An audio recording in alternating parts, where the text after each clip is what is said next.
It's Viego mid for Solka. That is coming in here. Interesting choice. Yeah.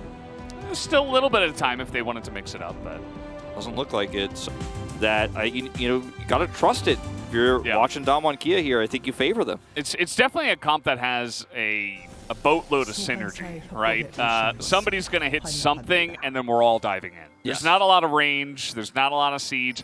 But it doesn't really matter because you have so many options for engage that the world is your oyster. When they saw their lineup, right? When Chovy was taken away, we had the whole roster swaps happen before the season.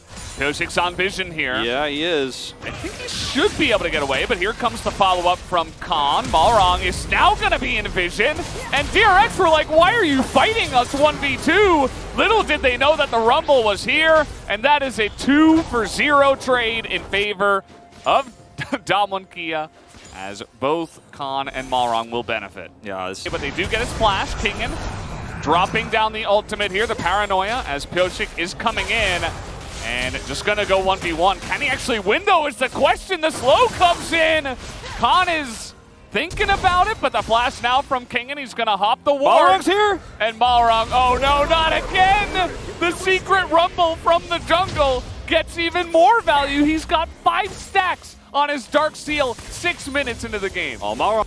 I mean, these top exchanges are, Khan we're just like playing this extremely long extended trade now. Pyosik comes up, he scans, he knows there's no ward here, so Pyosik's like, okay, I got this. But Pyosik also doesn't have level 6.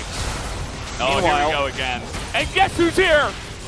This should not be a question. This should not be a surprise to anybody, especially Kingen, that Malrong is yet again in the top lane. Malrong always comes up heads, Valdez.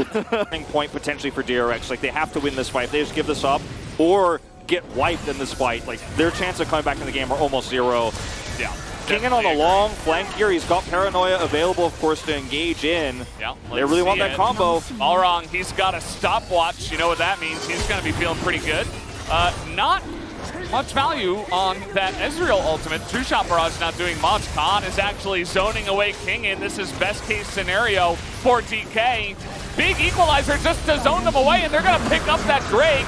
Nice little engage coming in, but immediately denied by the set as the Diana ultimate does get a lot of value. But now fighting front to back, and a massive kick comes in from Khan. And this is exactly what DAMWON's comp is so good at doing. They get one engage, and everybody dives in and absolutely smashes them in that team fight. I mean, you have a Kingen, right, a Nocturne getting zoned away by a champion that can re-engage into a fight super easily. At the same time, one of the worries in that moment is what if Kingen ults in while he's being pushed away? But if you have the perfect set follow-up here, as we saw from Canyon in the fight, you get a lot of time bought. Then you see Beryl come through, he's got a stopwatch, and this is just beautiful stuff. So, I mean, look at where Kingen is in this fight. He's not in it, right? He has to Paranoia in. He's being tracked. The engage is so late. Like, Becca comes in at the last possible second, and then Canyon saves the day, right? He dies, but Beryl has the follow-up pull-up. Look at where everybody is. And then Khan's like, yo, what's up? It's so easy to just follow up when you have this much coordination between your players, and when you have a set player who's willing to sacrifice in this moment everything just to get this turn on the team fight. You see Solka become set, but it's just like, well, you got a lot of stats from this one, but you're only delaying the inevitable. 야, 흥분하지 말고 칼퇴하고 집이나 가자.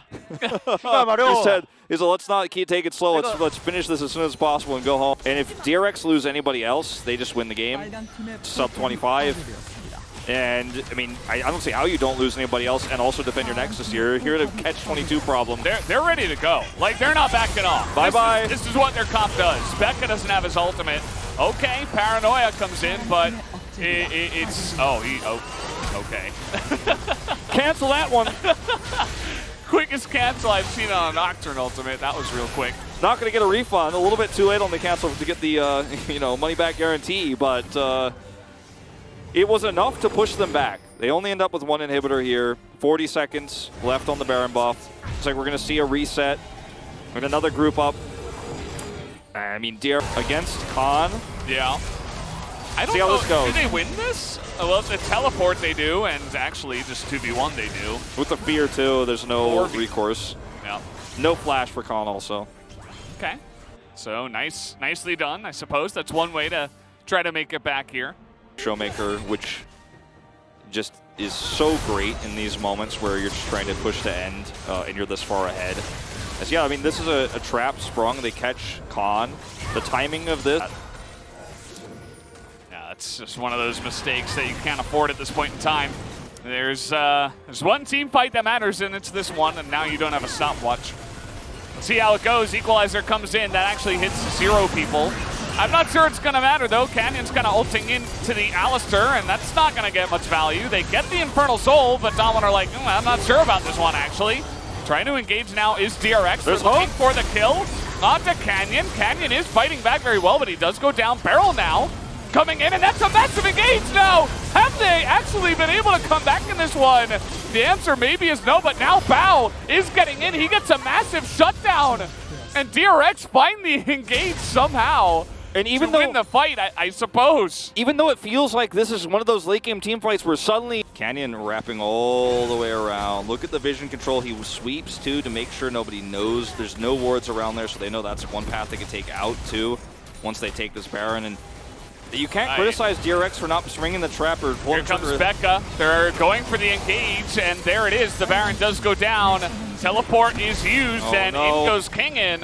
Just trying to kite them out here a little bit, but now the engage coming out from Canyon, looking for this one. They do have a big equalizer, and there it is, as Khan is able to set up the kill onto Pyosik.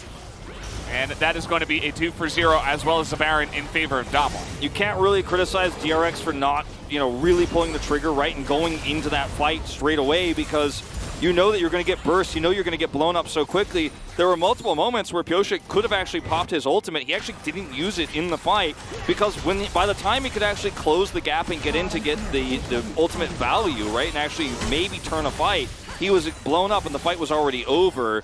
Becca tried his best. I mean, it was a heroic attempt, but unfortunately, DAMWON Kia are just so far ahead. You don't get any good fights in this game, DRX. You had the one miracle fight when DAMWON messed up, but they're not going to mess up twice. All right, well, Solka is pushing forward and threatening. One of the more frustrating things when you're in Ezreal and your damage is that high, but you're not fed. You're not actually carrying the game. Yeah. Can feel, okay, Khan, not sure about this. Trying to face check a little bit. Now, he is baiting them into a corridor, which is really nice. That's a big follow-up, though, from Pyosik. Stopwatch is going to help Barrel, and Canyon's kind of in the middle of nowhere here, trying to follow up on Bao. But Bao gets some room. They're trying to get onto Bao, and finally they will. And that really was the main objective for them, as it's kind of a crazy wombo fight in here. Solka's trying to go 1v2 now, as he may be able to do it with the Kaisa. He's trying to trade back, but SGA, but it's not going to be enough anymore. Yeah. Malrong's damage is insane in this fight. They're actually like kind of scared of him. They're like, I don't know. But that's Viego, right? Once he misses the stun, it's like, okay, now he can go back in. So no more resets, and no resets in this game. Malrong and Canyon will march in and take the game down. Yeah. Easy peasy at the end of the day to finish off the Nexus. There were a few heroic moments again, a few attempts for DRX. It felt like they were ready to absolutely engage and play a great game when they were behind, when it was too late. We needed to see some of those miracle engages and punishes earlier. Hit the Nexus. We got an Ezreal available. If he can stop the minions, well, no, not quite. There were just too many super minions in there to get the job done. Very optimistic, Valdez. He almost killed both of the champions, at least. Almost.